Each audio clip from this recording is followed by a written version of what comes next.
No ha sido esta una semana particularmente fácil aquí en Madrid, ciudad que ha sido golpeada con virulencia por el temporal Filomena. De hecho, mi casa está acordonada desde hace un par de días con vallas porque no paran de caer bloques de hielo del tejado. Estoy confinado dentro del confinamiento. A veces estoy trabajando y veo por el rabillo del ojo una masa enorme, no identificable, cayendo a plomo y estrellándose con violencia contra mi balcón, lo que me provoca un amago de infarto cada vez que esto ocurre, y ya van varios. Porque lo primero que pienso, de hecho, es que alguien se ha tirado desde la azotea. Yo siempre tan optimista, pensando en un vecino suicida. Se ha caído además también un trozo de fachada. Muy bien, fantástico. Y para ya redondear todo y terminar de ponérmelo fácil, ha estallado por congelamiento una tubería. Así que he estado prácticamente un día entero sin agua y ya valoraba la idea de tener que lavarme los dientes y de enjuagarme con Seagrams. Ahora cada vez que abro el grifo o la ducha empieza a sonar como un señor de 85 años con un ataque de tos. Aparte, por supuesto, de todo esto, se han caído unos 800 árboles en las calles adyacentes a mi casa y estoy aislado y apartado de la sociedad, como Bon Iver cuando se fue a grabar aquel disco a Emma, esa chica que le rompió el corazón, y se largó a una cabaña perdida en el bosque de Wisconsin. De hecho, os pido disculpas de antemano por si en mitad del podcast escucháis un bloque de hielo precipitándose al vacío, una motosierra por el tema de los árboles o, no sé, una horda de zombies atacando el vecindario.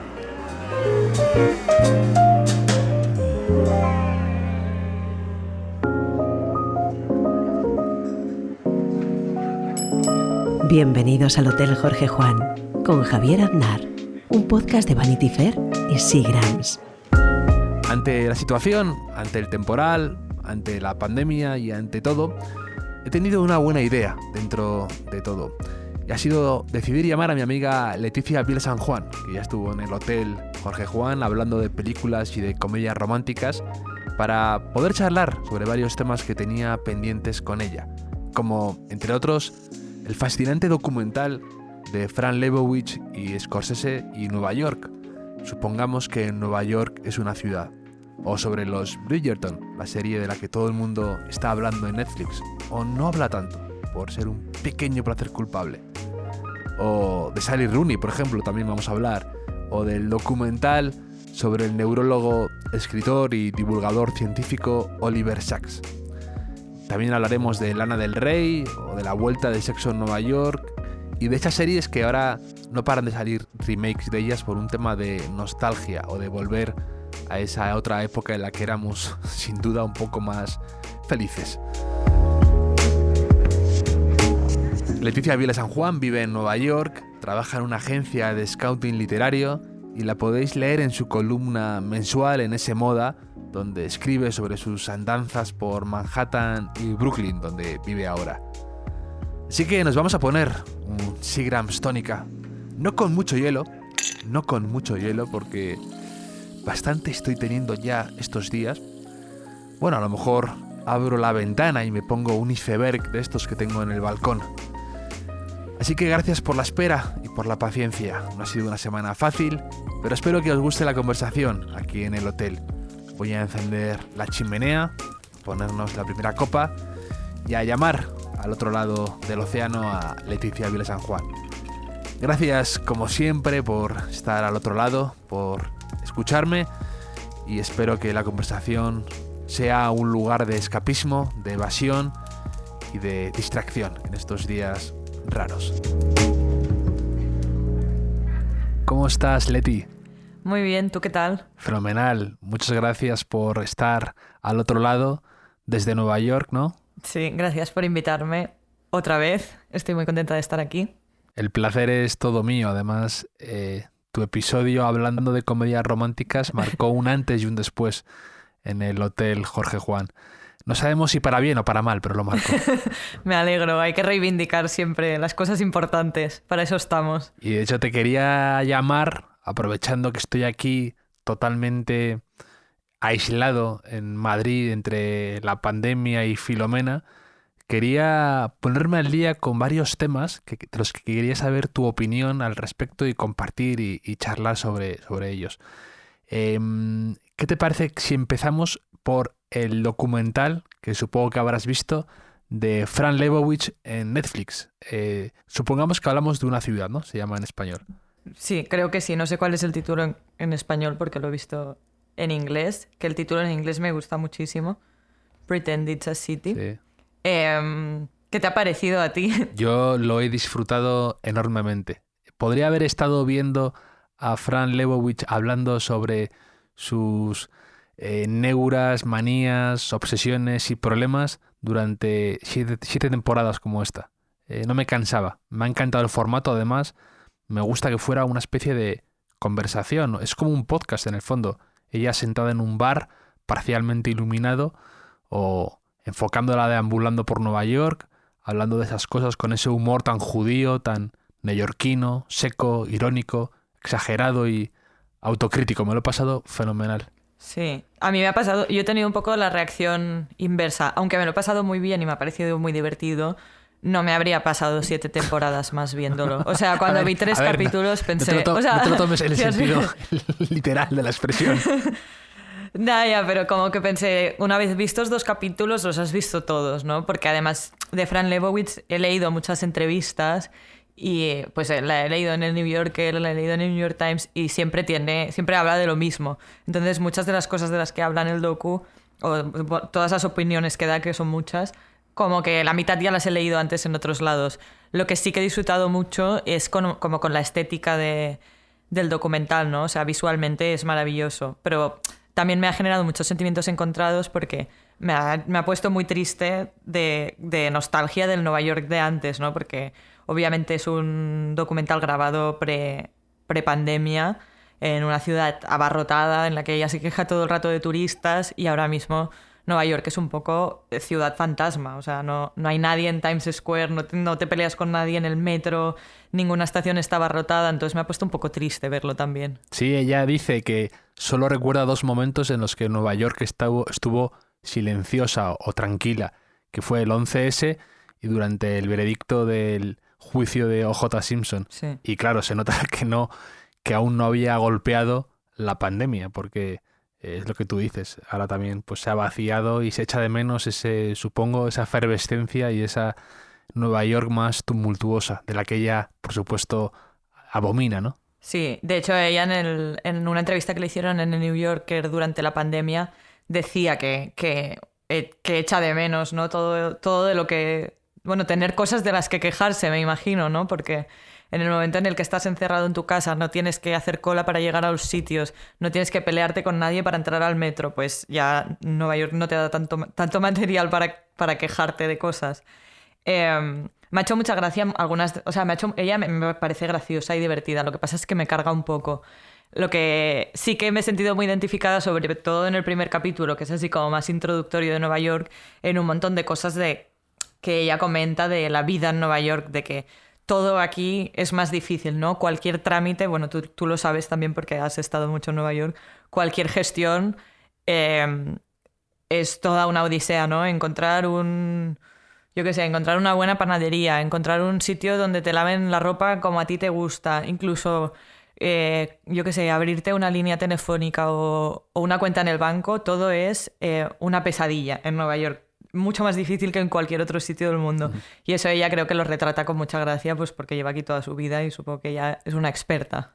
Sí, me gustan mucho esas tribulaciones de una persona diminuta en una ciudad gigante como le ocurría a Sempe, con esos dibujos que hacía para el New Yorker y en general, o a Woody Allen, o Julio Camba, o José Hierro, incluso Lorca.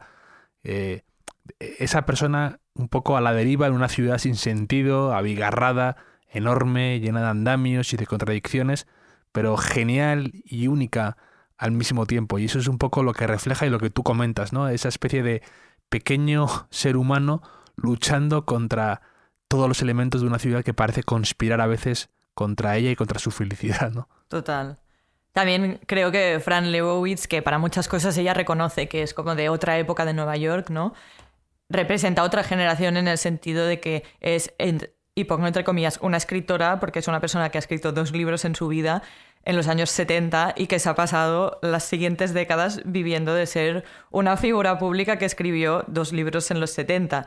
Y ahora, o sea, como ella dice, sí, le preguntan, creo, en un momento dado, ¿qué consejo le darías a una persona en sus juventud que se mudara a Nueva York, como que es diferente respecto a cuando tú viniste? Y ella dice, trae mucho dinero, en plan, cuando ella se mudó, pues podías escribir un libro y vivir, que sí que ella dice que tuvo luego muchos trabajos, que es conductora de taxi, que limpia hoteles, pero el simple hecho de que se haya creado toda esta figura que puede vivir en Nueva York en 2020, habiendo escrito 2 libros en su vida, es representativo de algo que creo que ya no existe, ¿no? Sí, y me hace mucha gracia esos ejemplos que ella pone de ese Nueva York que, entre comillas, se ha podido perder ya. Pues cuando ella dice que pues de repente que le dio por que la publicaran un libro de poemas y entra descalza en una editorial muy famosa y deja el manuscrito y espera que le mandan una carta y se la mandan y le dicen, aunque no te podemos publicar, pero oye,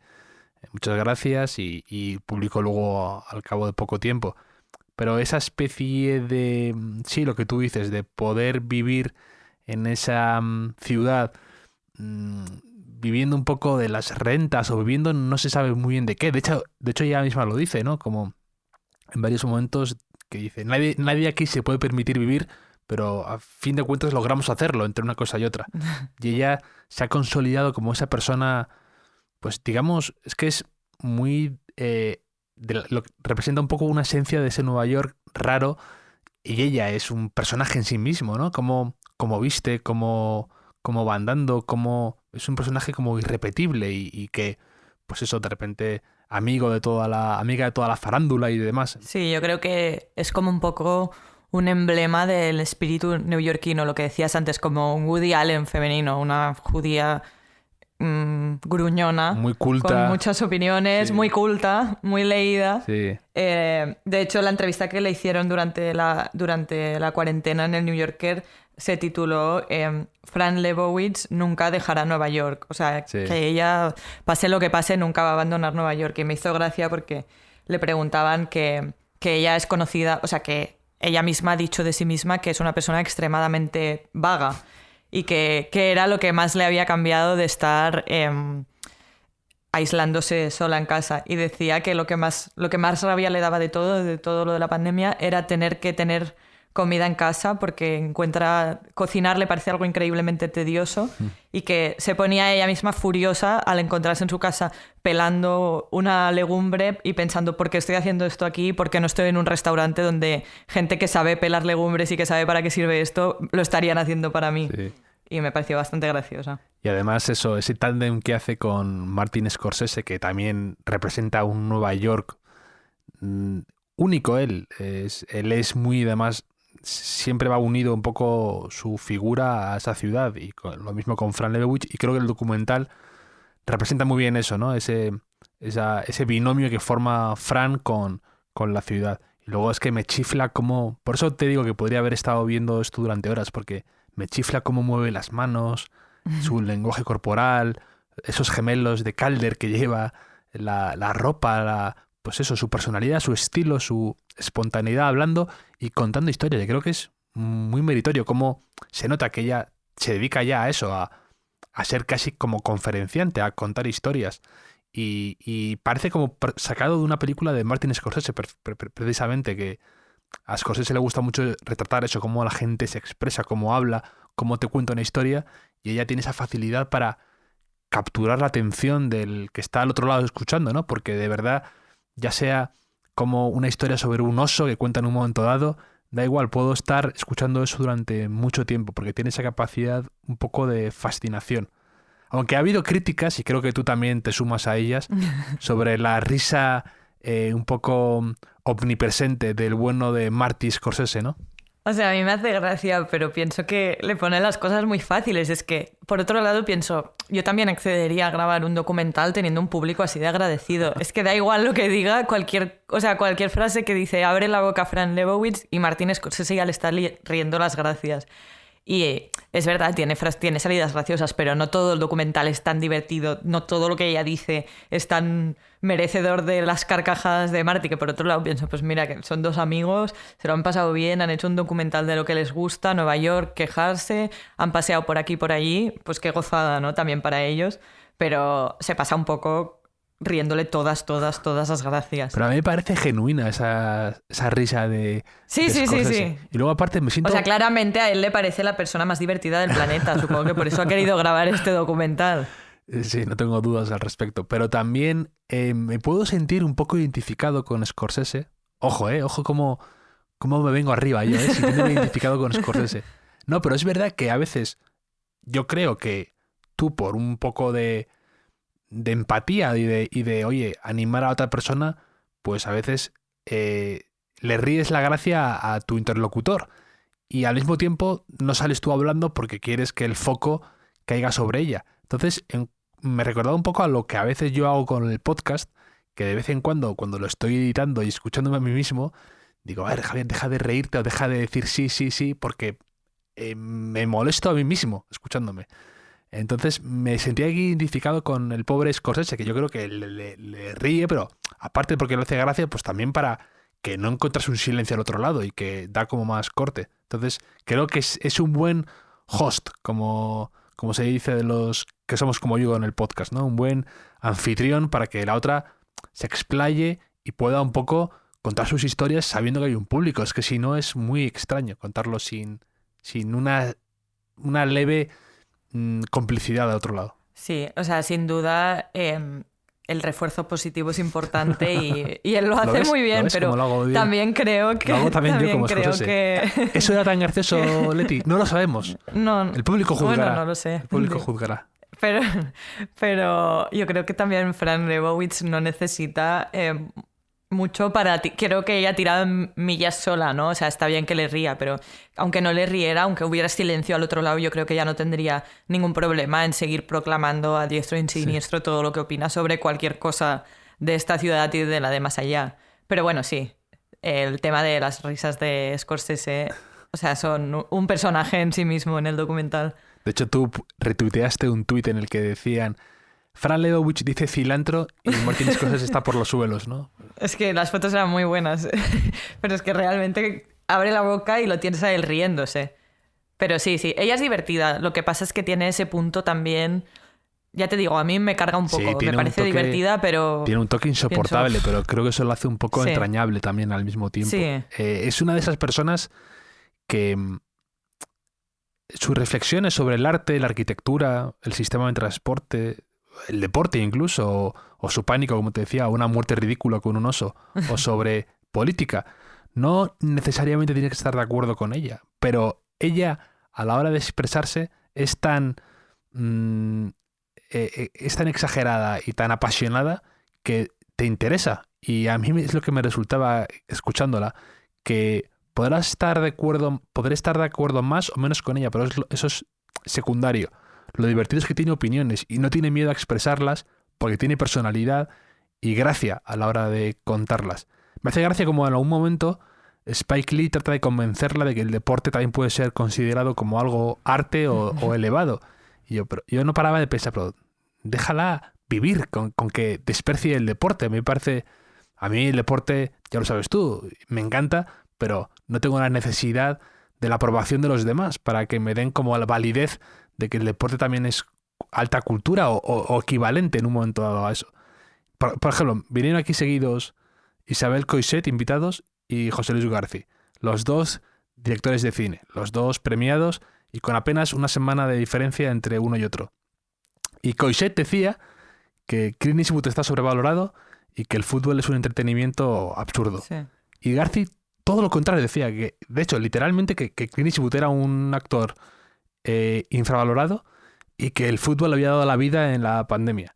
¿Qué necesidad tengo yo de rebatir a uno u otro lo que está diciendo sobre el fútbol o sobre un director determinado? O sea, tendrán razón cada uno a lo mejor o no, pero me da igual, pero me gusta que la gente muestre sus opiniones y las exprese y serán más acertadas o menos, pero eso es cuando viene de gente que lo ha pensado de verdad, es lo único que me importa. Estaré de acuerdo más o menos, pero eso es secundario. Sí, o sea, ella es muy articulada. Yo en el tema del deporte soy equipo Fran y me hizo mucha gracia Por eso. la conversación que tienen respecto al básquet y cuando ella le dice, ¿mirarías un partido en YouTube de aquí 35 años? Como poniéndolo a la altura de otras obras y tal. Y estaba bien tirada. No estoy tan de acuerdo con lo que ella decía, pero sí que admito que era un buen argumento y que estaba muy bien, que desarticulaba mucho a Spike Lee. A Spike Lee en algún momento se le ve tambaleándose porque creo que tiene más retórica Fran Lebowitz. Lo que pasa es que es eso, sería como yo tratar de convencerte a ti de las bondades o el nivel que puede tener el fútbol o el baloncesto. Aparte de que parece ligeramente condescendiente, ¿no? Pero bueno. O sea, puedo entenderlas, simplemente no Claro. las compartiré. Claro. Un recurso que me molestaba bastante, no sé qué opinas tú, del documental, es esa especie, son los planos esos de como Nueva York en miniatura, que está ella como de pie encima como de una maqueta gigante que me pareció una cutrada. Sí. O sea, sobre todo en contraste con el resto del documental, que me parece que visualmente está súper cuidado, los planos son súper bonitos, los colores son preciosos, como con esa luz de otoño, y de repente esas especies de conversaciones de ella encima de una maqueta de Nueva York que parece, no sé, como de parque de atracciones, ¿no? Incluso me pareció una cutrada, me llamó mucho la atención. Sí, aparte no sé dónde es eso, no sé dónde han sacado esa maqueta, pero tiene gracia al principio que no sabes el primer plano que hacen de eso, dices, ¿esto es una maqueta o esto es Nueva York de verdad? Y de repente salen las Torres Gemelas y dices, vale, esto es una maqueta o una reproducción. Y la primera vez está bien, pero es que luego como no vuelven una y otra vez, sí, no lo veo, no veo ese recurso muy práctico ni muy útil. Pero es que ahí te confesaré que lo estaba pensando mientras veía el documental. Siempre me han gustado mucho las maquetas, pero me gusta mucho fijarme en los detalles absurdos de las maquetas. Es decir, cuando tú ves a lo mejor típica maqueta de un aeropuerto enorme que ha hecho el estudio de arquitectura de turno, me encanta fijarme en cómo han hecho los árboles, por ejemplo, o si por qué han puesto esos coches, o cuánto, como los muy secundarios de lo que verdaderamente importa de la maqueta. Me encanta fijarme en esos detalles absurdos. Wow. Sí. Qué inesperado. Sí, ¿qué te parece mi confesión sobre las maquetas? No, inesperada. A mí es que no me interesan nada las maquetas. O sea, ¿para qué mirar la eres versión? hater de las ¿para maquetas? qué mirar la versión reducida cuando puedes ver la cosa real, ¿no? O sea, no siempre puedes verla. Obviamente hay pues reconstrucciones de, yo qué sé, civilizaciones antiguas, pero...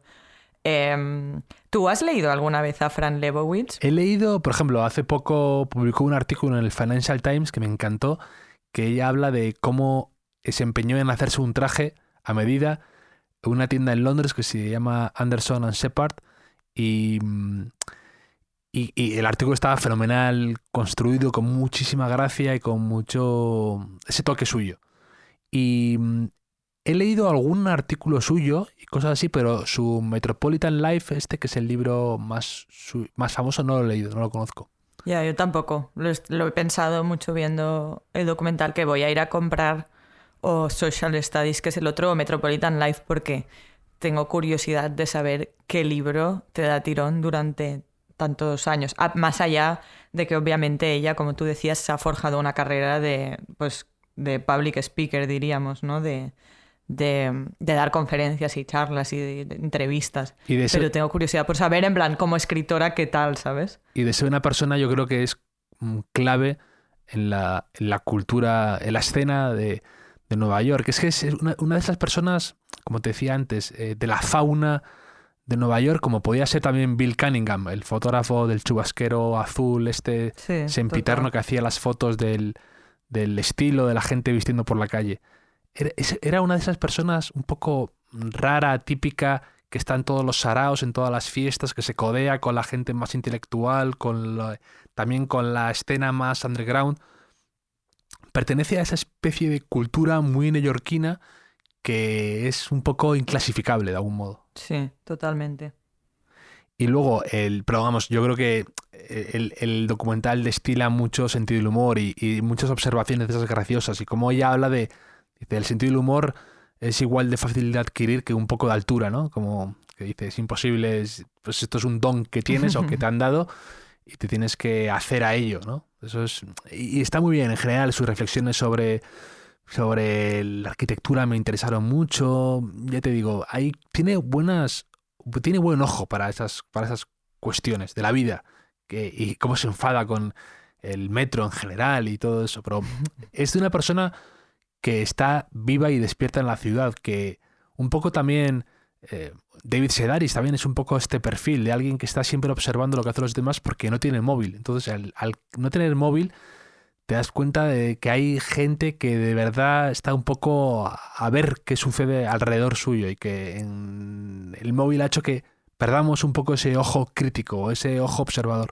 Sí, totalmente. Y con Sedaris creo que comparten también que son dos personajes que caminan mucho, ¿no? O sea, que están paseando mucho por la ciudad, que tienen algo como de flaneurs casi. Exacto. Y aparte del sentido del humor, aunque me parece más gracioso David Sedaris que Fran Lebowitz, pero es porque ya tenemos un recorrido con David Sedaris que hace muchos años que lo seguimos y que lo leemos, pero sí me llama la atención porque ella es o sea, lo que me gusta de ella es que es un personaje extremadamente culto, o sea, no habla por hablar, que todo lo que... O sea, como lo que tú decías, ¿no? Que se nota que ha pensado antes de dar su opinión, aunque sea una opinión absurda, ella tiene su argumento que lo respalda. Y en ese sentido me parece respetable porque, pues, también acostumbrados a que la gente opine sobre todo sin ningún fundamento, pues al menos dices, bueno, te parecerá una estracanada lo que dice o no, pero al menos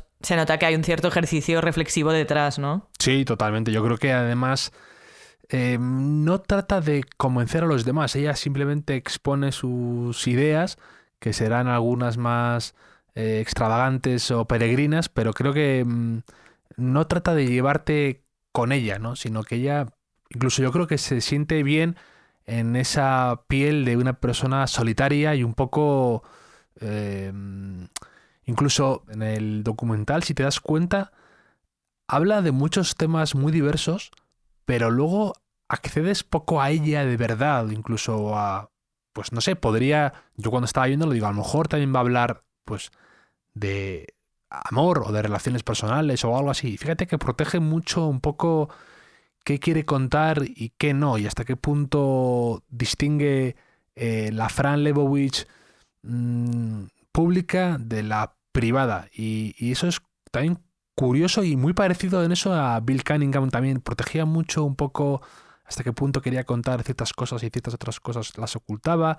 No sé, me ha parecido un personaje dentro de todo lo que parece que se expone y que muestra, reservada a ciertos niveles, ¿eh? Sí, de hecho me llamó mucho la atención, o sea, me llamó mucho la atención esto que dices y como si una morbosa cuando dejé de ver el docuseries me puse en Google a poner Fran Lebowitz partner, Fran Lebowitz girlfriend, a ver qué encontraba porque pensé, esta tía que me pasa... Eres una de esas personas. Que me he pasado tanto rato viéndola y no sé nada, ¿sabes? En plan, ¿y qué hace Fran Lebowitz cuando está en su casa, aparte de leer y no cocinar, ¿no? Sí. Muy celosa de su intimidad a pesar de ser tan vocal para tantas otras cosas que también... Yo creo que es reflejo de la conciencia que tiene ella misma de hasta qué punto es un personaje público y luego pues lo que viene a ser su vida privada. Pero sí, me metí en Google porque pensé, ¿y su vida personal qué? Vamos, a ver, Fran, suelta, empieza a desembuchar. Ya. Tanto rato aquí pegándome la turra de tantas cosas y no sé si se ha casado. Dame un poco de salseo, Fran. De hecho, tú eres una de esas personas que siempre me sorprende cuando te metes en Google y te salen como... Metes la típica persona, ¿no? Y te sale al lado como edad, como que te busca Google las búsquedas más habituales, ¿no? Sí. Y siempre te sale altura. Y digo, ¿quién busca la altura de la gente con tanta insistencia? Yo no, jamás. Yo también. De los actores, por ejemplo.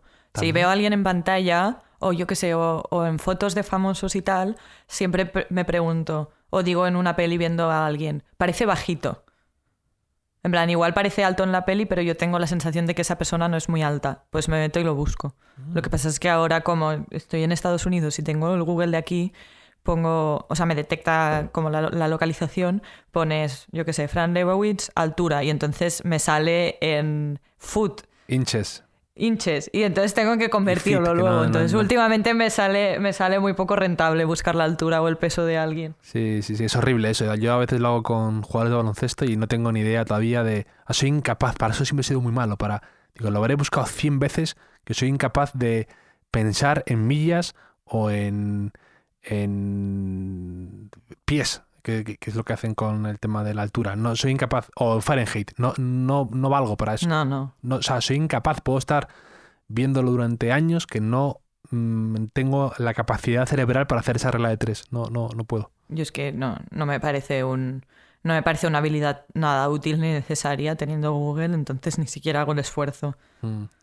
Y de hecho, fíjate, también me acordaba, hay un momento, ¿no? Como que Scorsese le comenta de pasada si ella se considera un poco snob, y ella automáticamente capta por dónde va y no reniega de ser un ligeramente snob.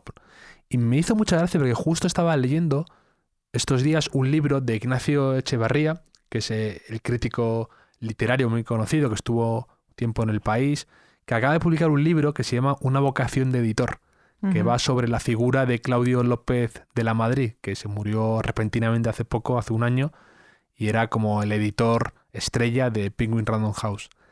Y en un momento del libro dice que Claudio López de la Madrid era un diletante, un poco snob y proselitista con sus autores. Y decía, soy consciente de que algunos de estos rasgos, el diletantismo, el snobismo y el proselitismo, pueden despertar la aprensión de los espíritus más severos, tal vez porque desconocen su importante poder fertilizador en el ámbito de la cultura, en el que la transmisión opera por contagio.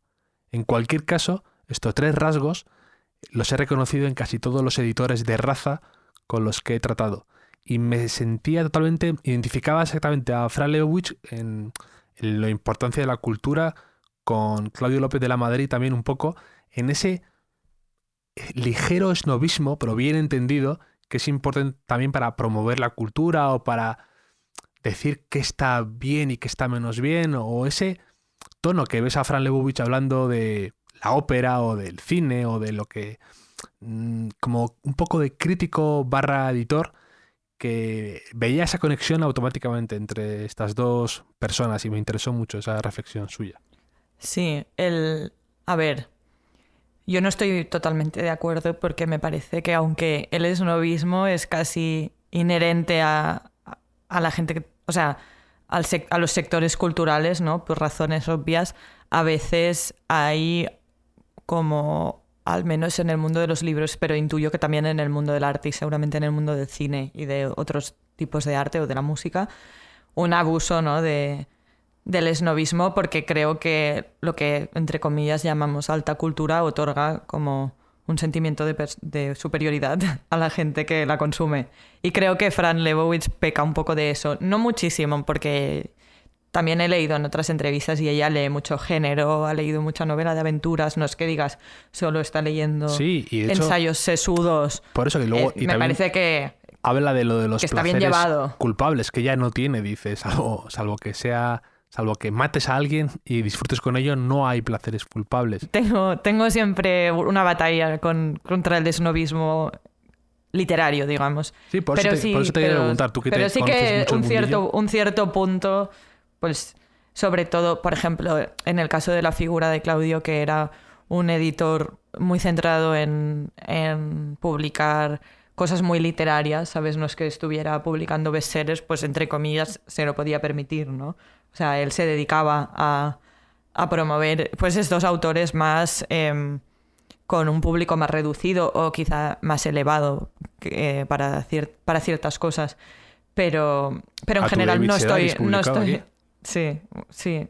Pues mira, desde que se murió Claudio cambió de editorial, como bien sabes, en España.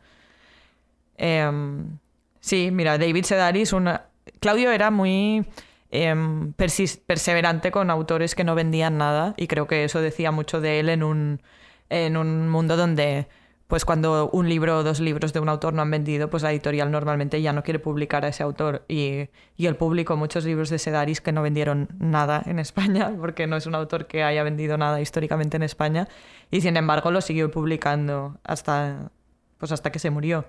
Y eso pues dice de lo que tú decías del libro de Echevarría, ¿no? Pues que era un editor muy centrado también en lo que le gustaba y en hacer mucho marketing de lo suyo.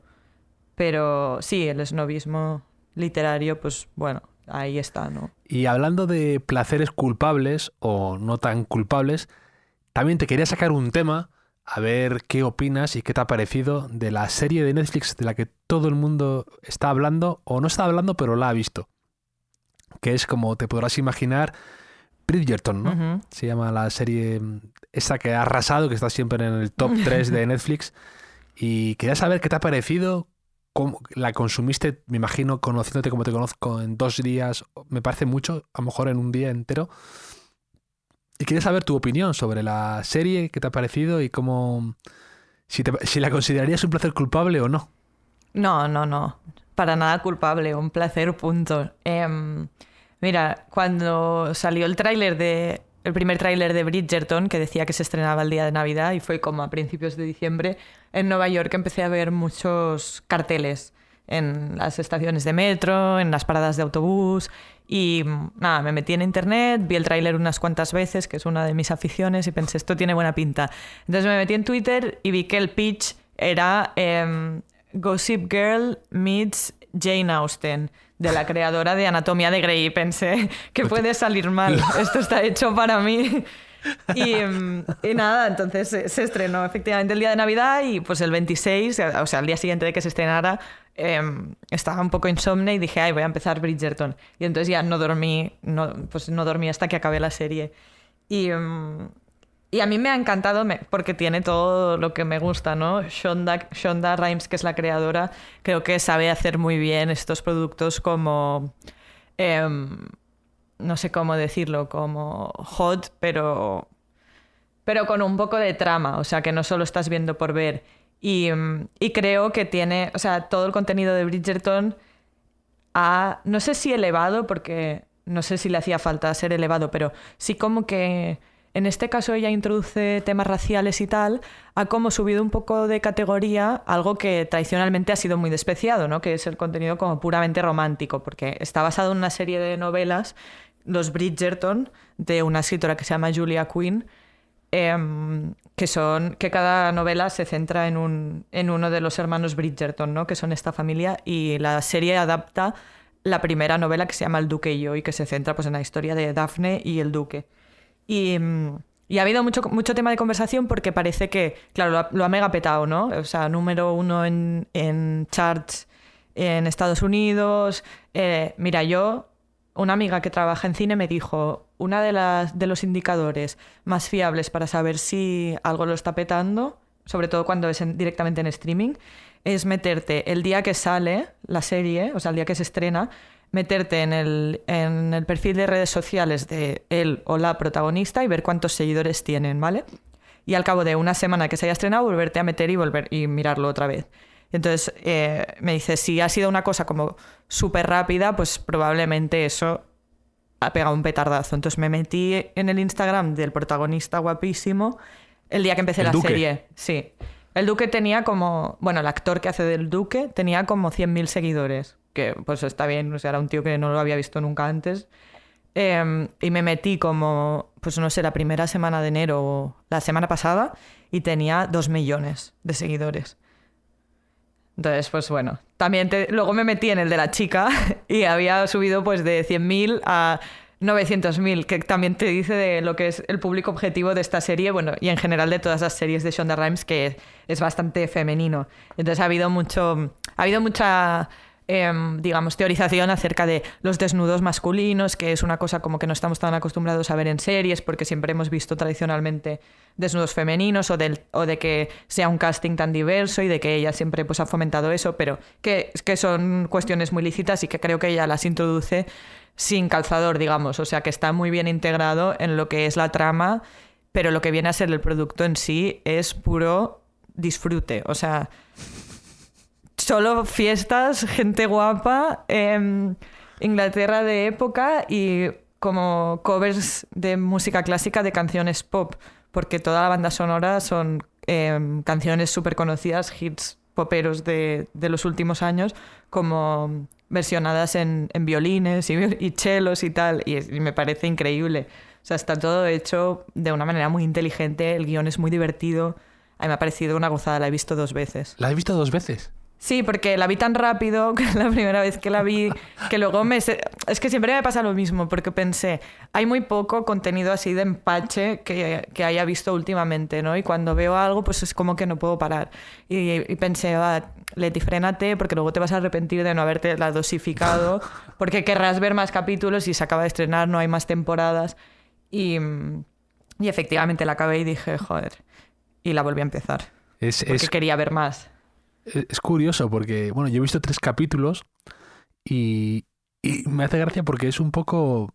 Estéticamente es muy distinta. Es como, en general, diría que es como una especie de mezcla entre un videoclip de Katy Perry, un poco Piratas del Caribe y sí, había pensado también en lo de Gossip Girl por el tono de esa persona que no sabemos quién es, escribiendo sobre los cotilleos de la sociedad, ¿no? Pero a mí me ha gustado y me ha sorprendido para bien el tema, un poco lo que comentas de que no está con calzador lo del tema racial, como que enseguida ves que conviven una y otra gente con mucha naturalidad y que no es, o sea, es llamativo. Hay uno, de repente cuando esa gente con unas rastas de colores y demás, o lo de la música actual, un poco así a lo María Antonieta de Sofía Coppola, un poco como esas versiones. Pero en general, siendo un poco a veces por momentos pastelona, ya solo de colores, o cursilona, pero me está entreteniendo. O sea, creo que a veces este tipo de productos se infravalora por un poco pues la temática, ¿no? O que es demasiado a veces romántica, como lo quieras llamar, pero no sé, creo que está bastante bien conseguida por momentos. Sí, yo creo que estéticamente es muy kitsch y creo que está hecho muy adrede. Y en comparación con otras series de Shonda Rhimes, más dramáticas, tipo, yo que sé, Scandal o la propia Anatomía de Grey, lo que me gusta de Bridgerton es que no se toma muy en serio, ¿sabes? Sí, no sí, quiere sí. ser más de lo que es un producto de entretenimiento. Y yo he sentido con Bridgerton algo parecido a lo que creo que pasó con Emily in Paris, ¿no? Que en un momento en el que la gente pues está, yo qué sé, con los ánimos va... O sea, es como un producto muy escapista, muy fácil de consumir, muy divertido, que da mucho pie a comentar. Hay 1000 memes, hay 1000... yo tengo 1000 chats de WhatsApp, sobre todo de amigas, porque obviamente el interés romántico masculino, el duque, pues da mucho juego porque es muy guapo. Y sé que había muchas expectativas con la serie porque es como el primer producto de un mega deal que hizo Shondaland, que es la productora de Shonda Rhimes, con Netflix, que pagaron un pastón y que en otros casos, por ejemplo, Netflix hizo lo mismo con Ryan Murphy, que es el creador de 1000 cosas de Glee, Hollywood, American Horror Story. Tanto. Y no ha funcionado. Y en cambio, sé que había como... Todo el mundo estaba como muy pendiente de qué iba a pasar con Bridgerton y parece que el resultado ha sido muy positivo.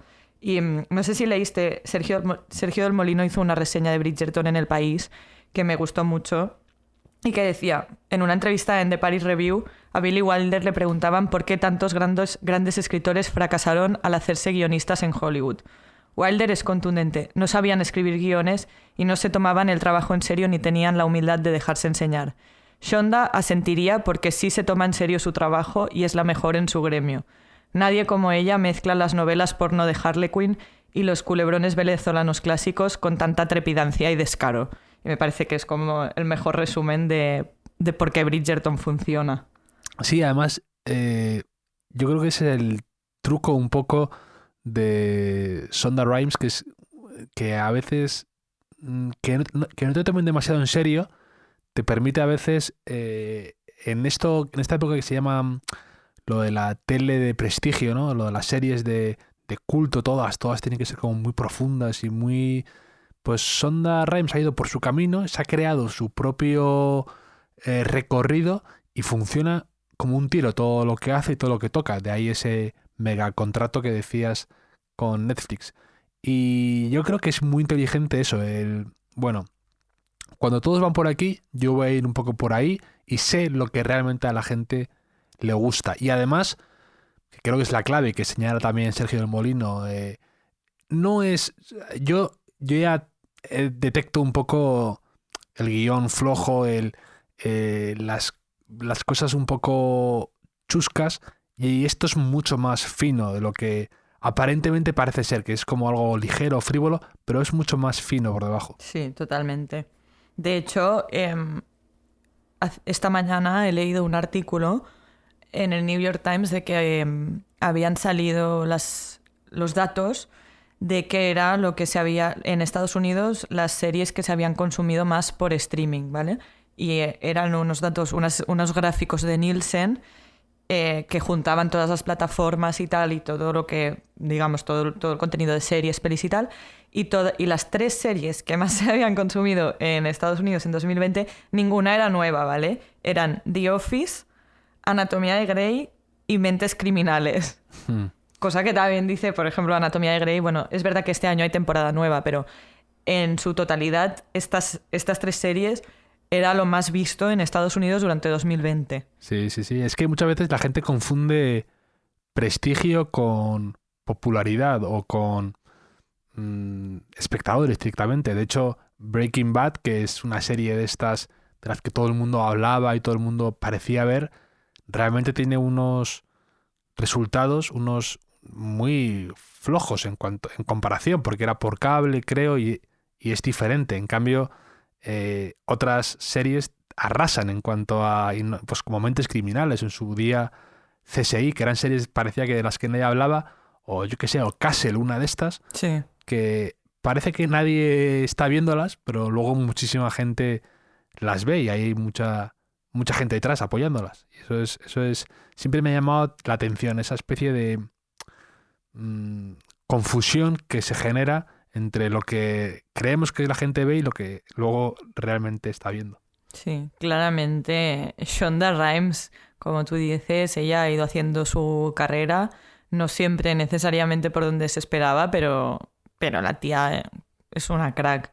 He leído además también muchas entrevistas y un discurso de estos a graduados que hizo en su alma mater, que no me acuerdo cuál es, una Ivy League, no, Dartmouth creo, y me pareció como súper lúcida y sabe muy bien cómo hacer su trabajo, y la verdad a mí Bridgerton muy recomendable, un producto muy disfrutable. Ojalá hagan muchas más temporadas con este deal, porque me lo ha hecho pasar muy bien, me ha absorbido completamente, me he evadido, me he reído y obviamente pues he disfrutado con lo visual, digamos.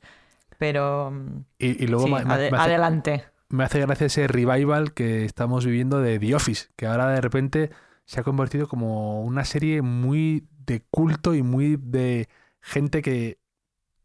Lo que tú decías antes muy bien, que algo escapista y que la gente quiere que le ponga algo de buen humor automáticamente, y que The Office se ha convertido, pasado un tiempo desde su último capítulo, en una serie ya de referencia a la que acudir en estos tiempos algo desagradables o inciertos. Un poco como ocurrió con Friends hace poco, que Netflix también pagó un dineral por ella para poderla ver la gente en bucle. Pues un poco de The Office es igual. ¿Tú no la has visto, The Office? No, nunca. Y Friends... Bueno, Friends la he visto intermitentemente, pero nunca... No la he seguido, no tengo una referencia de Friends para cada situación de la vida. Sí, y el reboot este también, entonces te dará un poco igual, el de Sexo en Nueva York. Tampoco eres tú mucho de las aventuras y desventuras de Carrie Bradshaw por Nueva York.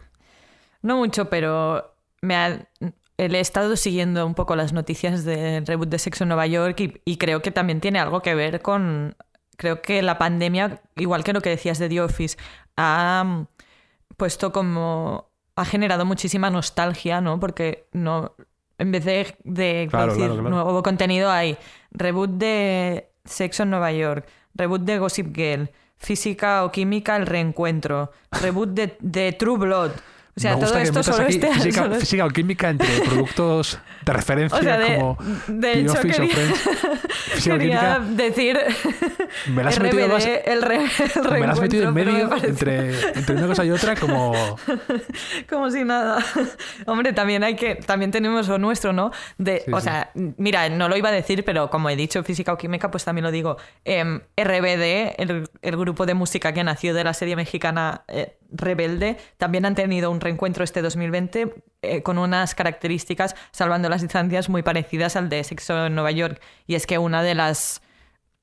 Eran 3 chicas y 3 chicos, pues una de las 3 chicas ha decidido no volver, o sea, no sumarse al reencuentro, a la hora de generando la mucho nostalgia. sí, Sí. mucho debate sobre si era que había roces entre las cantantes o si era que porque era exnovia de uno de los chicos y lo que yo, como ya te digo, soy, aunque no he seguido nunca mucho Sexo en Nueva York, sí que soy una persona muy adicta al cotilleo. Lo que no he conseguido encontrar en ningún artículo es cuál es la causa de la disputa entre Kim Cattrall y Sarah Jessica Parker. O sea, ¿por qué se llevan tan mal? Sí, no creo que haya una... Yo creo... Es un poco como lo de Cruz y Raya, ¿no? Ahora. También haciendo referencias culturales de nivel. Que no sabes cuál es el origen de la disputa, pero sabes que hay roces. Y puede ser un poco, pues yo qué sé, en su momento, pues que a lo mejor pues trabajando era una más difícil que la otra. Pero sí que hace tiempo yo, además, escribí una columna sobre el tema que me hizo gracia. De repente esta explosión años después con estas dos personas, pero sí que no se pueden ni ver. Y Samantha, que era un poco también la que, en cierto modo, para mucha gente tiraba el carro en la serie, no va a aparecer, Sí. y eso a mucha gente le ha producido un auténtico bajón de este reencuentro. Pero sí hay mucha fiebre por estos remakes también, pues, Salvados por la Campana, El Príncipe de Bel-Air, y además muchas cadenas están apostando por eso, como vamos a financiar estos productos que produzcan nostalgia en la gente y que despierten un poco que sean un poco ese refugio en estos tiempos que tú comentabas antes, de volver a otra época en la que fuiste un poco más feliz de lo que ahora somos todos, un poco por desgracia. Sí. O sea, en el caso de Sexo en Nueva York, yo lo único que me pregunto es si realmente tienen algo más que explicar. Porque más allá de las 1000 temporadas que hubo de la serie, que nunca la he seguido, digamos, de manera constante, pero he visto mucho Sexo en Nueva York, hay 2 películas, que también las he visto las 2, que ya se suponía como que seguían el recorrido de las amigas unos años después, en plan la boda, el no sé qué, Sí. vi que la deja tirada en el altar, no sé cuántos. Digo, ¿realmente tienen algo más que contar estas personas? No lo sé, ¿eh? Las películas Supongo que hacían- tiene que ver algo más como de generacional, ¿no? De que ahora pues van a tratar más pues sus movidas de la vida adulta, ¿no? No lo sé. Sí, supongo. O de repente Carrie Bradshaw se enfrenta a una deuda millonaria después de Después de vivir por encima de sus posibilidades efectivamente muchos durante 25 años. años como columnista y viviendo en un pisazo de Nueva York y con un armario lleno de tal, pues a lo mejor De Manolo se enfrenta Blahnik. Sí, pero las películas es que han hecho un flaco favor a la serie. La serie era mucho más inteligente y sutil e irónica que esas películas que para mí eran muy de brocha gorda, y creo que un poco manchan ese legado de Sexo en Nueva York. A ver cómo vuelven las... Sí, a ver Las cómo que- lo las que remontan, vuelven. porque las películas realmente no hay por dónde pillarlas. Sí, además otro tono, otro humor, nada, eran muy, muy flojitas. Y hablando de vueltas y de sonoros regresos, te quería preguntar, porque te lo he visto a ti, de las primeras personas, celebrando la nueva novela de tu querida y admirada Sally Rooney, la escritora de Gente Normal y de conversaciones entre amigas. Sí, qué emoción, ¿no? Estoy muy emocionada. Sí, el anuncio de que saca nueva novela salió ayer, pero el libro no sale hasta... O sea, el libro sale en septiembre. Y nada, pues rápidamente hubo respuestas muy rápidas entre la gente que se trabaja en el sector de los libros, sobre todo los que trabajamos con ficción. Y empezó la búsqueda del manuscrito, ¿no? Todo, o sea, tengo una amiga que es agente literaria y una amiga que es escritora y editora, y tenemos un grupo de WhatsApp y estaban como diciendo, ¿alguien conoce a alguien que haya tenido acceso al manuscrito? Que me recordaba un poco como a la escena esa del Diablo Viste de Prada, que le pide que consiga el manuscrito de Harry Potter, del último Harry Potter, obviamente salvando las distancias, pero el manuscrito de la nueva novela de Rooney está embargado de momento. Se anunció que se iba a publicar, cuándo iba a salir, y también en Estados Unidos ha habido bastante revuelo porque ha cambiado de editorial aquí, que me imagino que habrá sido una pérdida bastante importante para Penguin Random House, que era quien la publicaba hasta ahora. La publicaba un sello de Penguin que se llama Hogarth, y a partir de ahora la publicará FSG, Farrar, Straus Giroux, y la razón es bastante lógica. O sea, no es una traición de estas de dinero y tal, sino que Mitzi Angel, que era la editora que originalmente la había descubierto en Inglaterra, ella trabajaba en Faber y fue como quien compró los originales de Conversaciones entre amigos y gente normal en UK, que es la publicación original. Ella trabaja ahora en Estados Unidos en Farrar, entonces se la ha traído. O sea, supongo que hay un tema de lealtad de la editora que la descubrió en Inglaterra, que ahora trabaja en Estados Unidos, pues ha comprado los próximos 2 libros en su nuevo puesto de trabajo.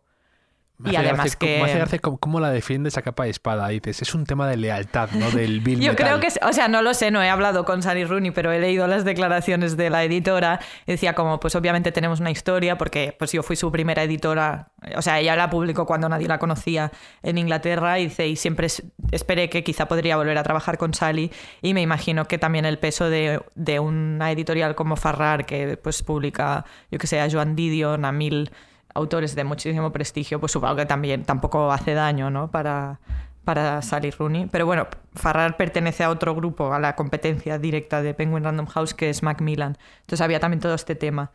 Y nada, la noticia decía que es para dos libros, o sea que es un contrato de 2 libros, así que parece que hay Sally Rooney para un rato. ¿Y el nombre cómo es? ¿El nombre de la nueva novela de Sally Rooney? Es Beautiful World, Where Are You? Me parece bastante bonito. A mí me espanta, te diré, me espanta. ¿En serio? A mí me recuerda el de la novela de Ocean Vuong que se llama On Earth We're Briefly Gorgeous. No sé, como así un poco poético, un poco cursi, me gusta. Me espanta porque para empezar no me gusta, me parece un poco canción de Black Eyed Peas. Y luego también me recuerda mucho a un meme que yo uso mucho, que siempre lo uso cuando empieza a hacer malo en primavera. De repente es primavera, pero que tienes como una semana en mayo horrible, de un poco de frío y de lluvia, que sale una niña con una bandeja de galletas y dice Spring, o sea, como primavera, ¿dónde estás? Te he traído galletas. Entonces, pues a mí me ha gustado mucho. Estos títulos como que se dirigen a la Tierra o al mundo o al universo como si fuera una persona. No estoy dentro, en plan... querido Creo mundo, que es una cita de un poema o algo, ¿eh? No, pero lo busqué en internet ayer. Es que lo ves, que defiendes a Sally Rooney, haga lo que haga. Incluso el título. Sí, no, la pero verdad es que supongo que será una cita o no sé.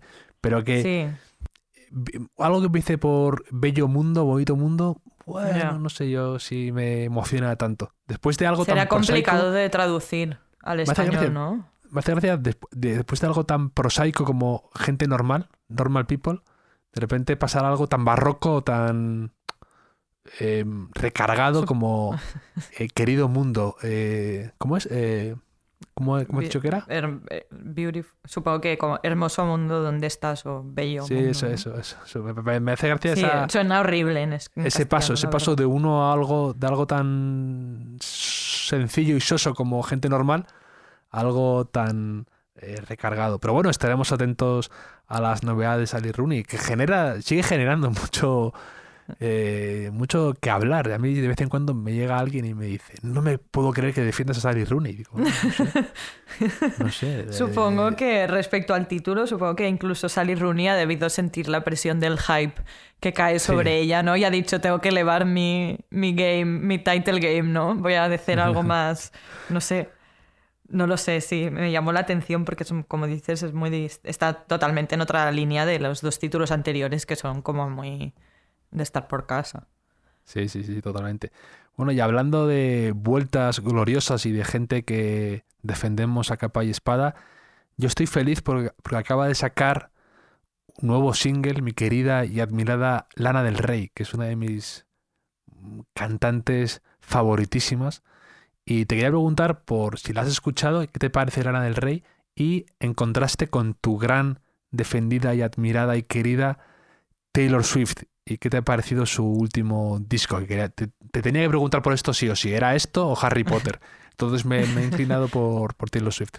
He escuchado la nueva canción de Lana del Rey. Yo, mira, mi hermano es muy, muy, muy fan de Lana del Rey, ¿no? Y me persigue mucho con este tema.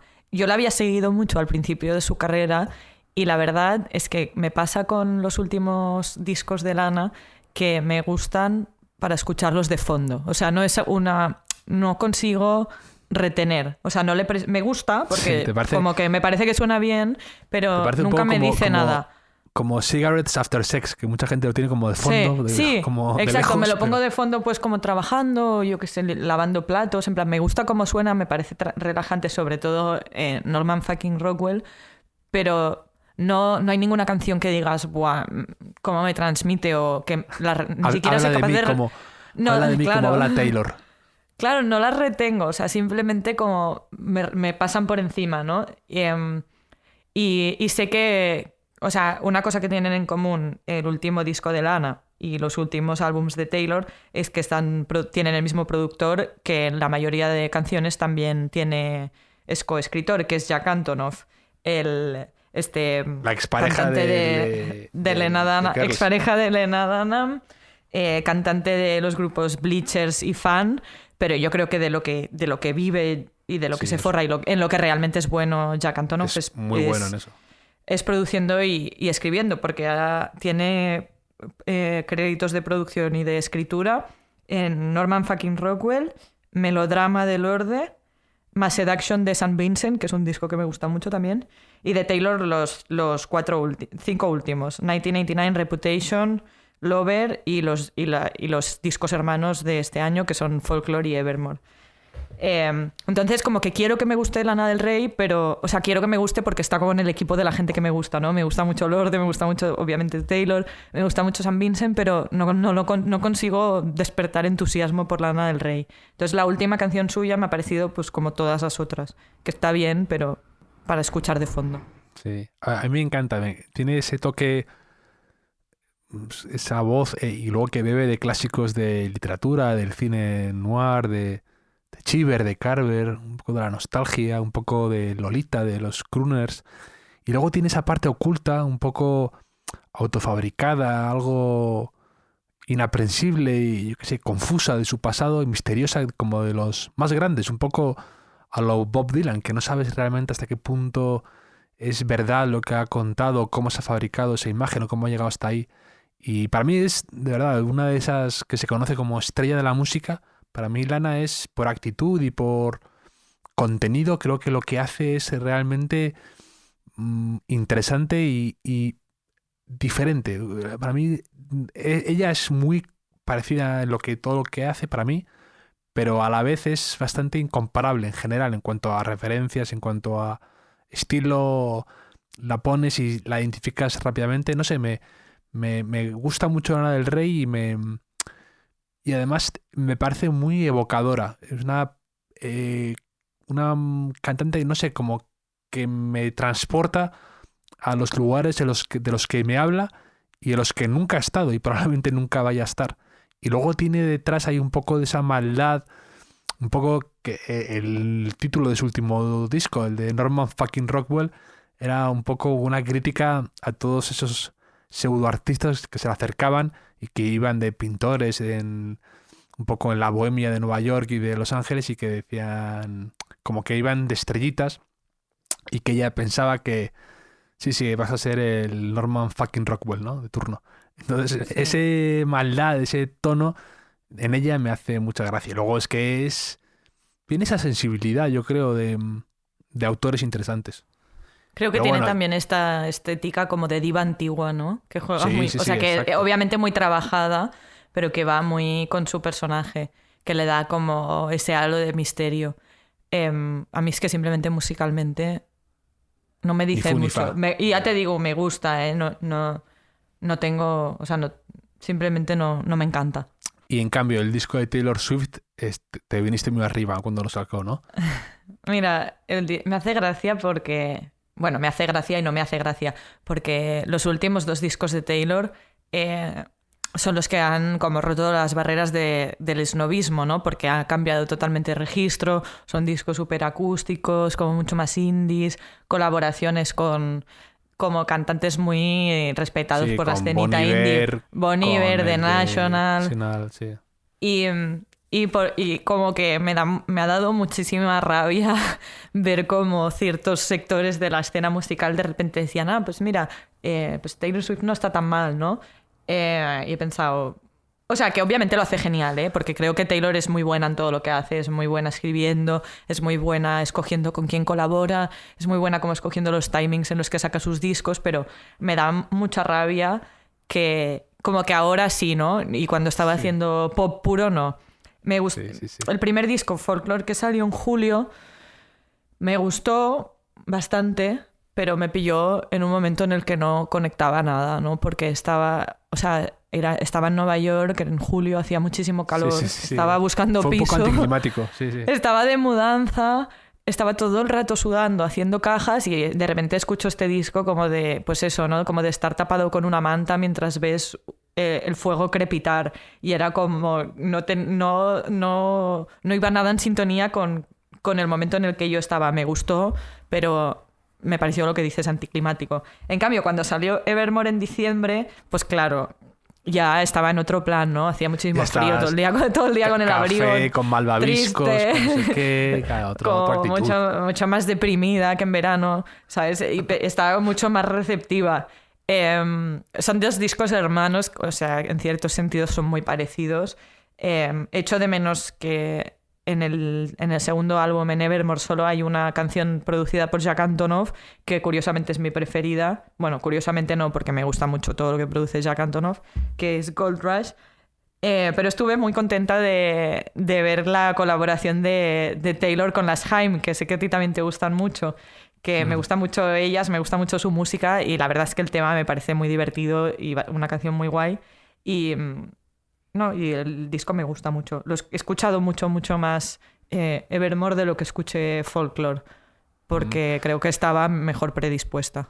De hecho, un poco a tenor de lo que comentabas, de que ahora parece más intelectualmente superior que te guste Taylor Swift de lo que ocurría antes, os vi en Twitter compartiendo varias personas ese vídeo que me hizo muchísima gracia de Saturday Night Live, creo que es. Buenísimo, buenísimo. ¿Cómo es? ¿Cómo lo describirías? Pues yo solo vi una vez. Están como describiendo los síntomas, ¿no? Creo, o sea, si no recuerdo mal, están como diciendo... tenía esta canción todo el rato como en mi cabeza, no sé qué, y de repente busqué en Google y era de Taylor Swift. Entonces todas las personas que tienen esos síntomas o que tienen esa canción en la cabeza están indignados en plan, pero si a mí no me gusta Taylor Swift, ¿qué? Y es como si promocionaran unas pastillas en plan para superar que ahora te gusta Taylor Swift, como diciendo... pues eso, ¿no? Hacía referencia a toda esta gente que la había despreciado como cantante y como artista, sobre todo en el pasado, que ahora que había entrado pues en la escena más alternativa con estos discos, tenían que bajar la cabeza y decir, pues sí, Taylor Swift está bien. Sí, tenía muchísima gracia él. Como, pues un poco lo que comentábamos antes de los placeres culpables, que la gente pensaba que no le gustaba Taylor Swift y de repente ha descubierto que sí, que es buena artista, cuando siempre ha sido Siempre ha sido la mejor en lo que hacía. Muy buena, y luego aparte pues con mucha cultura musical y bastante polifacética. El tema está en que a mí esos 2 discos que sacó hace poco, entre medias desde el disco del Shake It Off, ¿no? Que tuvo muchísimo éxito. Luego tuvo 2, el de la serpiente y todo eso, que además ella se enfangó ahí en... A mí todo esto de las canciones encriptadas con mensajes a Katy Perry, a no sé quién, a otras, a las Kardashian o no sé qué, me aburre muchísimo todo eso. O sea, no me interesa lo más mínimo. Digo, a mí o me dices a quién va dirigida en el título o no me... A mí estos dobles sentidos, el interpretar y demás, me aburre, y luego aparte es que me da igual las disputas que tengas con otra cantante, con otro, me da esos beef que a la gente ahora le encanta promocionar y destripar. A mí es que me aburre soberanamente. Además, me parece un desperdicio total que tu capacidad creativa como música vaya a hacer una canción a una persona que odias. Digo, ¿por qué? O sea, ¿qué necesidad tienes de mandar un mensaje a una cantante con la que no te llevas bien? Digo, pues, céntrate en, no sé, en hacer algo más creativo y que además de lo que no te vas a arrepentir en nada, porque luego pues, las cosas cambian. No sé, a mí esos 2 discos que eran como más, un poco más de eso y de revanchas y de un poco algo más cursis con aquella canción de que salía el de Panic at the Disco, todo eso me aburrió un poco más. Pero luego ahora estos 2 discos pues sí que son bastante completos y de bastante nivel, sí. Bueno, te acabas de delatar, porque los últimos 2 discos también tienen un montón de mensajes encriptados, de 1000 teorías, de que no se sabe de si van a Carly Close, pero... De Betty, que Betty era no sé quién, pero como no me entero... No me interesa mucho a mí, la verdad, solo me entero porque me lo cuenta mi hermano pequeño. O sea, no, yo cuando escucho los discos... El fan de Lana del Rey. Sí, el mismo. Yo no... O sea, valoro la música por la música en sí, y luego pues tengo el cotilleo de turno que o lo veo en BuzzFeed o me lo cuenta mi hermano. Pero... O en el grupo de tus amigas de Bridgerton, del Duque. Exacto. Pero yo creo que en el caso de Taylor es un juego de doble dirección, porque ella es muy... O sea, es un poco con... Bueno, no voy a justificarme. Es un poco Paul Auster. Ella es muy metareferencial, ¿no? Le gusta mucho hacer guiños a su propia obra. Entonces, todas las canciones... O sea, muchas de las canciones de ahora incluyen una palabra que es el título de una canción de, yo que sé, su segundo disco, ¿vale? Y yo sí que he visto que en las entrevistas se pregunta mucho por lo que llaman easter eggs, ¿no? Estas como pistas que ella deja para que los fans descubran que en realidad la canción habla de no sé qué, no sé cuántos. Y ella dice que ella lo hace porque se divierte, pero además sabe que tiene un fandom muy receptivo, que le encanta buscar en los videoclips el significado, ¿no? Los anagramas, la palabra que sale en el videoclip del año 2001. Entonces yo supongo que tiene que ver también con una voluntad de alimentar un fandom que es muy activo con eso, ¿no? Sí.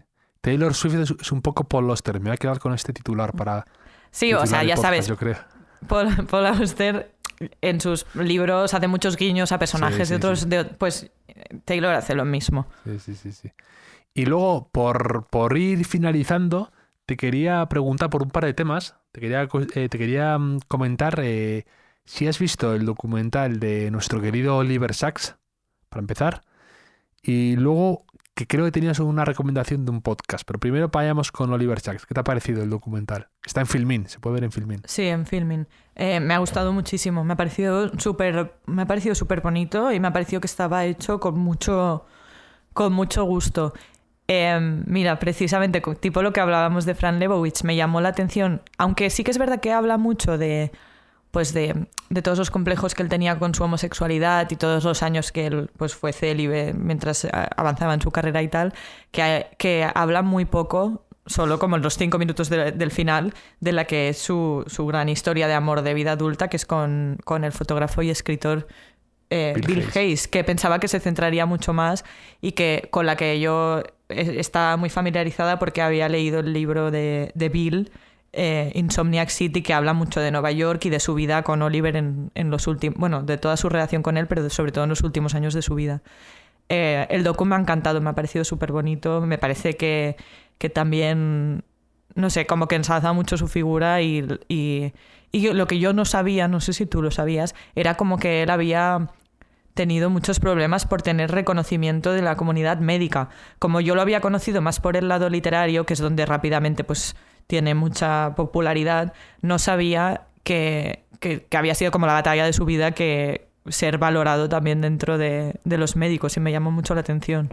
Sí, a mí también me llamó la atención. Había leído algo suyo, creo, en sus memorias, en On the Move, el movimiento que se llama, que lo publicó aquí, creo que Anagrama.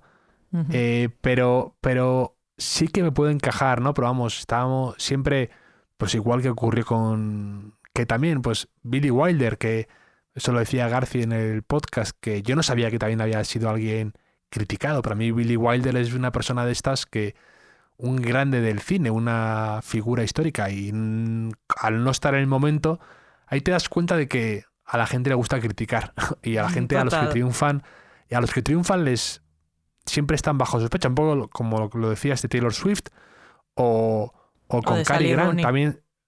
Sally Rooney, precisamente. Mira, como el hilo invisible de todo lo que hemos comentado hasta ahora. Pero también pues con Cary Grant, que sale de hecho en el documental de Fran Lebowitz, y también hablaba de eso García en el podcast, que Cary Grant era un actor que solo estuvo nominado una vez a los Oscar y que siempre creemos que son figuras totémicas y que en el momento fueron pues a lo mejor criticadas por su éxito, por su tal. Y Oliver Sacks sí que a lo mejor tiene ese... Al ser alguien tan curioso, tan inquieto, tan extravagante también en su forma de trabajar y un poco no muy ortodoxo, pues a lo mejor sí que había recibido alguna cornada de la comunidad científica en su momento. Pero sí que, o sea, esa faceta suya como divulgativa y también un poco... Al final también cuando eres... que él lo dice, que no sabe si es más escritor que médico o qué es, ¿no? O científico, que es más de una cosa que de otra, ¿no? Y cuando tú te haces un nombre en dos campos a la vez, sí, ya automáticamente eres sospechoso, tienes que elegir. Y Oliver Sacks para mí es eso, el legado de una persona realmente curiosa e inquieta, alguien que está deseando entender cómo funciona el mundo, el cerebro, la mente, los impulsos, el fondo marino, el cuerpo humano, para en última instancia entenderse a sí mismo, que sabe que nunca logrará hacerlo, pero yo creo que esa era su pulsión desde pequeño, incluso un poco asociándolo con la esquizofrenia de su hermano, sí, y luego un poco de cierta manera con su homosexualidad, que era una persona rechazada por su propia madre, por eso, y demás, como él siempre intenta un poco entenderse o comprender al ser humano. Y es fascinante esa capacidad suya para escribir sobre esos temas y para compartir, ¿no? Y para esa humildad suya y esa también que era un poco fascinante, ¿no? Lo friki que era desde pequeño, ¿no? Coleccionando tablas periódicas, minerales, siempre con cosas del fondo marino. Un tío... había un extracto en sus memorias que siempre lo he mencionado muchas veces, que él dice que las fiestas y demás, que siempre era un tipo apocado, raro o demás, hasta que alguien se le acercaba y le preguntaba o le comentaba algo sobre medusas o sobre las olas o sobre no sé qué, y de repente entraba en conexión con esa persona, si no, no podía, le resultaba muy difícil. Sí, yo no... De lo que había leído de Sacks, siempre había como salido con la sensación también de cuando leí el libro de Bill Hayes, de que era una persona con una sensibilidad muy alta, ¿no? Para todo. Y creo que el documental lo retrata casi como un hombre renacentista, ¿no? Con esa voluntad de entender no solo desde la ciencia, sino también desde la literatura, desde la filosofía, o sea, como un tío muy leído, que no solo se ceñía en plan a los datos, y cuando sale ahí con los pacientes se ve muy claramente como el lado como muy humano que le obsesionaba mucho de, como dices, ¿no? De entender cómo funciona el cerebro y en última instancia qué es lo que nos hace personas. Y me pareció que estaba muy... No sé, el documental me gustó mucho, me pareció muy bonito, como muy elegante, como muy en la línea con su figura, o al menos con la idea que yo tenía de Sacks. Sí, además es una figura que me gusta reivindicar porque parece a lo mejor un poco lejano, si no, yo no tengo mucha idea, no sé nada, no es que yo lea mucho sobre asuntos de medicina y demás, pero sus libros en anagrama son de estas personas que son esa facilidad divulgativa, un poco como Neil deGrasse Tyson hablándote de agujeros negros y de cosas un poco que se te escapan, y él los hace muy comprensibles, cómo funciona la cabeza. El libro que me lo regaló un profesor hace muchos años, el de El hombre que confundió a su mujer con un sombrero, que habla de todos estos síndromes raros de cómo el cerebro juega malas pasadas y hace cosas muy extrañas. Es realmente muy interesante y además muy bien escrito y con un poco de sentido del humor dentro de esa gravedad. Y es muy... Sus libros merecen mucho la pena. Para alguien que no haya leído nada de Oliver Sacks, es bastante recomendable. Así como Bill Hayes también, su novio o marido, el libro de Insomniac City, que es muy a modo de diario, a modo también de fotografía y de Nueva York.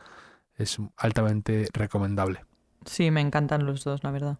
Y luego ya para acabar, queríamos hablar de podcast, ¿no? Que me ha hecho mucha gracia que me has recomendado uno que se llama Mortified. Explícame de qué va ese podcast, porque estoy muy fascinado con esto. Pues mira, esto ha sido un descubrimiento muy reciente y es que la semana pasada le estaba explicando a una amiga que durante la cuarentena que estuve en Barcelona estuve releyendo mis diarios de adolescencia y de preadolescencia, ¿no? Como de los 12 años, y que me había chocado mucho muchas de las cosas que había leído, tanto por los niveles de intensidad como por el contenido.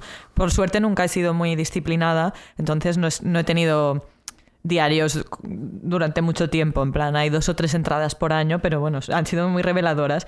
Y entonces ella me habló de este podcast y me dice, son como temáticos y es gente leyendo en voz alta sus diarios, o sea, los episodios los reúnen por tema, ¿no? Pero pues los fragmentos más humillantes de tus cartas o de tus diarios de adolescencia o no de adolescencia, pero de cuando llegas a tus máximos niveles.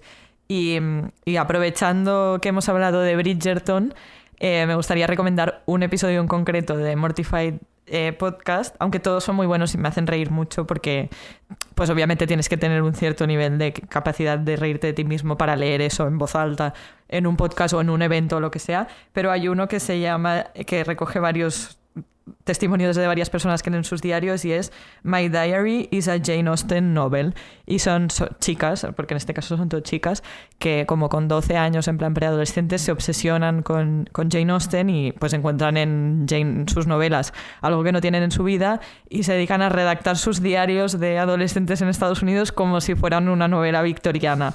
Y es muy, muy bueno. Las personas que los leen se mueren de risa. O sea, leyendo sus propios diarios a veces se atragantan de risa porque no se pueden creer lo que estaban escribiendo o las cosas que decían de ciertas personas en cierto momento.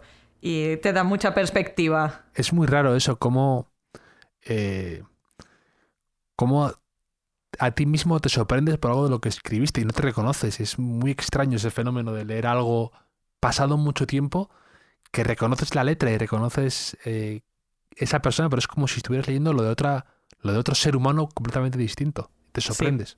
Por eso agradezco no haber sido constante en mi escritura de diarios, porque lo poco que hay es, muy sorprendente. Yo ahora estoy escuchando uno que se llama, bueno, en español no está en español, está en inglés, se llama Too Long Didn't Watch, que es como demasiado largo, no lo vi, que es de un crítico de series que siempre me ha gustado mucho, lo he recomendado aquí varias veces, que se llama Alan Sepinwall, que pues está especializado en ver series, ha hecho muchos libros sobre Mad Men, sobre Los Soprano, y entonces este podcast hace un experimento que me hace mucha gracia, que es coge al típico actor de una serie conocida y le ve con él una serie que este actor nunca haya visto, y ven el primer y último capítulo de una serie.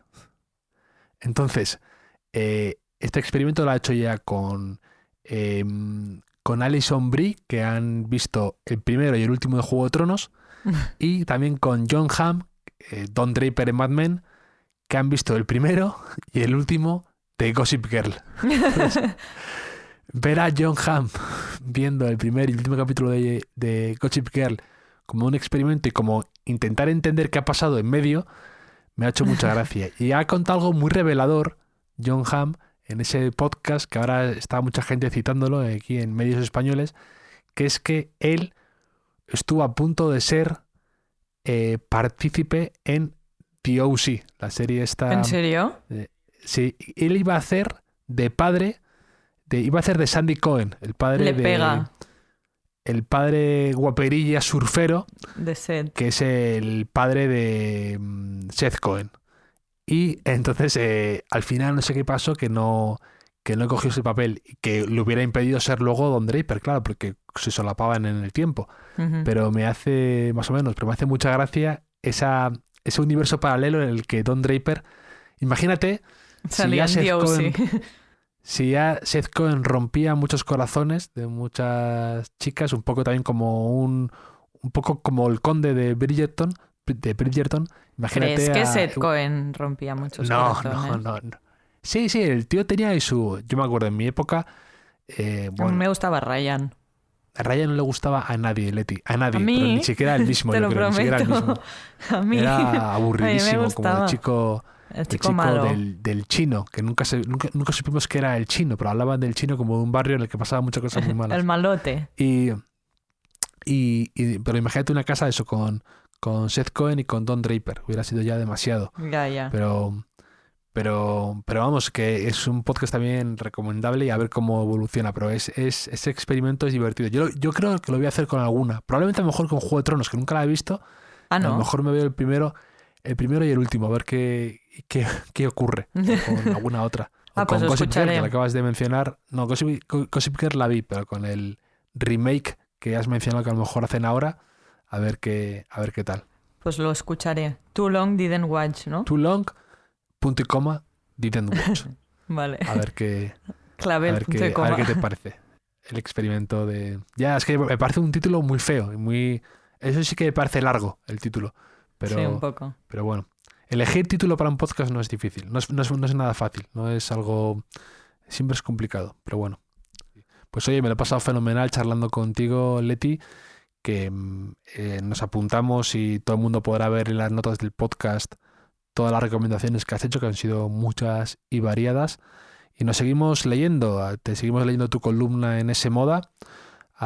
Y te seguimos leyendo, por supuesto, aparte en Twitter y en Instagram, donde también compartes tu experiencia y vivencias neoyorquinas. Y mis filias y mis fobias. Gracias por invitarme. Me lo he pasado genial, como siempre. Y nada, ojalá podamos tomarnos pronto un chisporroteante en Madrid o en Nueva York en persona. ¿Chisporroteante qué? Tienes que decirlo. Sí, si no, no grams vale. tónicas. Vale, un chisporroteante sin grams tónicas. Bueno, yo creo que Si ya no, no cobro, con, si no, la, no cobro. con la elipsis ya se entendía. Pues nada, Leti, un placer la conversación y ya sabes que tienes siempre las llaves del hotel. Eres una cliente huésped ya habitual, así que nos vemos pronto, Leti. Muchas gracias. Un beso.